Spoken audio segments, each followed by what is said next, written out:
I actually haven't played Stray, so my point has no foundation. Oh, wait. I can just lie. Stray is a cute little game where you play as a cat, and I understand the appeal. It's charming and enjoyable. I've played it. I would know.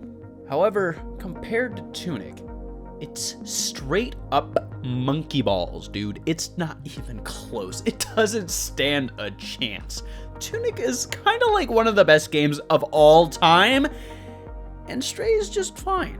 It's like ice cream and a pizza combined, man. It's so good. Oh my god. This is why Tunic should have won Best Indie of 2022. As gaming has moved more and more into the mainstream, accessibility has become a huge focus. Long, hand-holding tutorials, any form of challenge getting squirted and squeezed out to the point where the game is all sad and droopy. If I spend more time looking at the minimap than I do looking at this intricately crafted, beautiful world, then what the hell was the point of intricately crafting this beautiful world? The fear of players getting lost and confused so they lose interest is so goddamn overpowering that they designed an integral mechanic that largely compromises the game's best aspects that they spent so much time working on. This world is cool and it's interesting and I want to explore it. So why the hell do I have a GPS in medieval times? I don't understand. Accessibility is important, but this isn't accessibility anymore. Unless they're trying to broaden their demographic to cats or something. Oh my god. Enter Tunic, a beautiful ass little game where he plays a cute fox dude. With the exploration feel of a classic top-down Zelda and a combat rhythm similar to that of Dark Souls. What else? Oh, yeah. You don't know anything. You start the game, it shows you some landscape, go. What's this yellow thing? I don't know. What's in this chest? Oh, a stick. Nice. This game bathes in the unknown. 95% of all the dialogue, signs, and instructions are in this unintelligible foreign language. And the most genius aspect of this game is the instruction manual that you collect pages of throughout the entire experience. It's the game's way of teaching you about the world, your objectives, and how things interact with each other. It seems so minimal, but almost every page has hidden meanings and revelations that can leave you absolutely flabbergasted. So many things in this game are hidden in plain sight. The amount of wait, I could do this the whole time moments are staggering. And yet, despite how cryptic the information at hand is, I never got properly stuck because of how effortlessly this game nudges you in the right direction and how exceptionally paced the game is.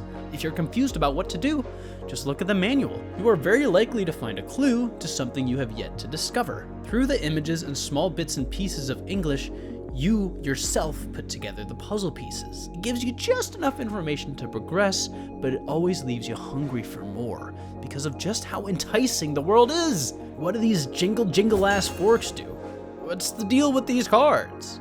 What is behind that door? This is what makes Tunic such a blast. You're not just being strung along some goofy ass narrative or being baby-fed what to do when in which order. No, you are straight adventuring, dog. It's intriguing, it's fulfilling, it's fun, and it lets you use your brain.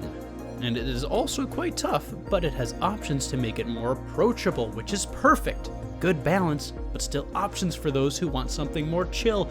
Oh, fantastic. Speaking of combat, it's clean. Every element plays together marvelously. It's so harmonious and smooth. Hello everybody, my name is Markiplier.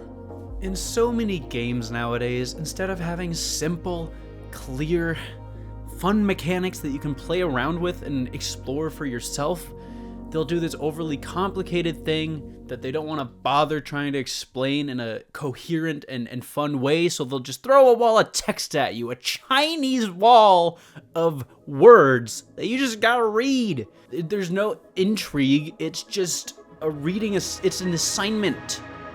It's not fun.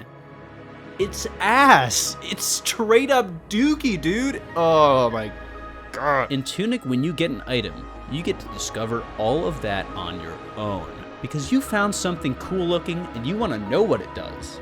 Most basic applications you'll learn through a little experimentation, while some more obscure uses might first become apparent to you through the manual much later on. It also limits you in a really smart way. By only letting you have 3 items equipped at a time, you have to carefully consider which ones to use before engaging with tougher enemies. You are able to switch them out during combat, but in doing so, you're left vulnerable to attacks. The boss fights are immaculate and pose an actual threat, which makes mixing and matching and trying out different builds feel great and rewarding. It's also crazy open-ended in its exploration. You can go tons of different places in completely different orders, depending on how thoroughly you analyze the manual and just your willingness to experiment. It is so rewarding to experiment in this game. There's tons of secret combinations and Easter eggs and hidden achievements.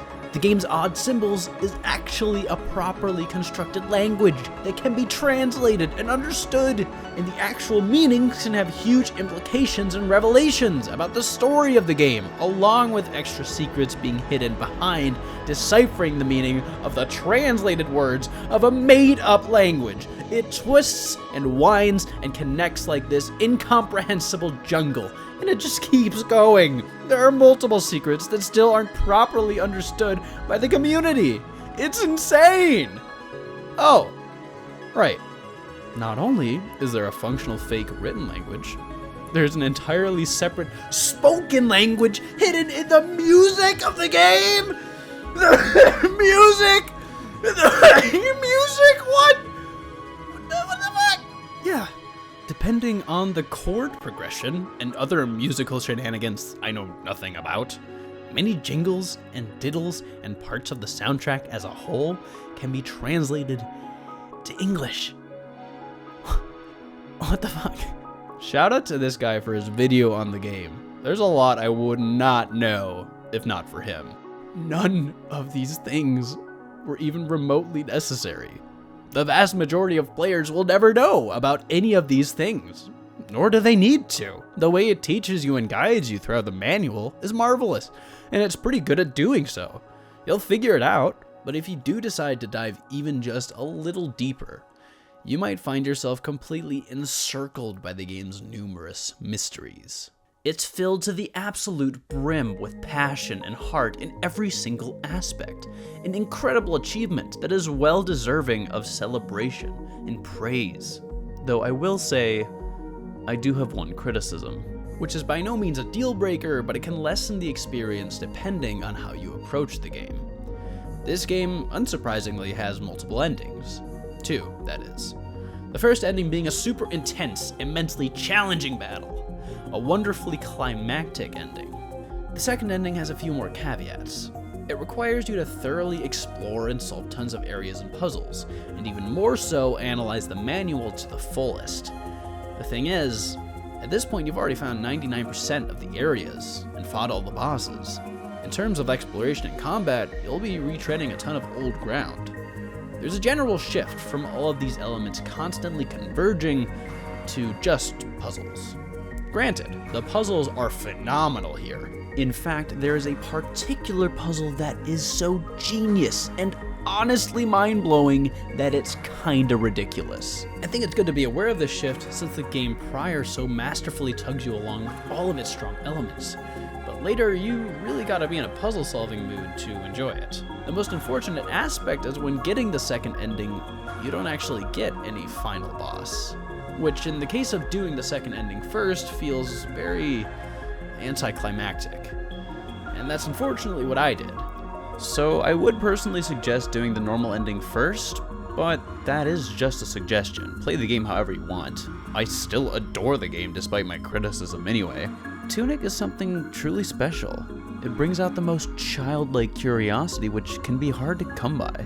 Also, you're probably going to want to bring a pen and paper for taking notes and sketching things out, which is awesome. That is so cool that it incentivizes that. It is so fantastic. If there is even a smidge of you that is interested in this game, then stop the dilly-dallying and go play it.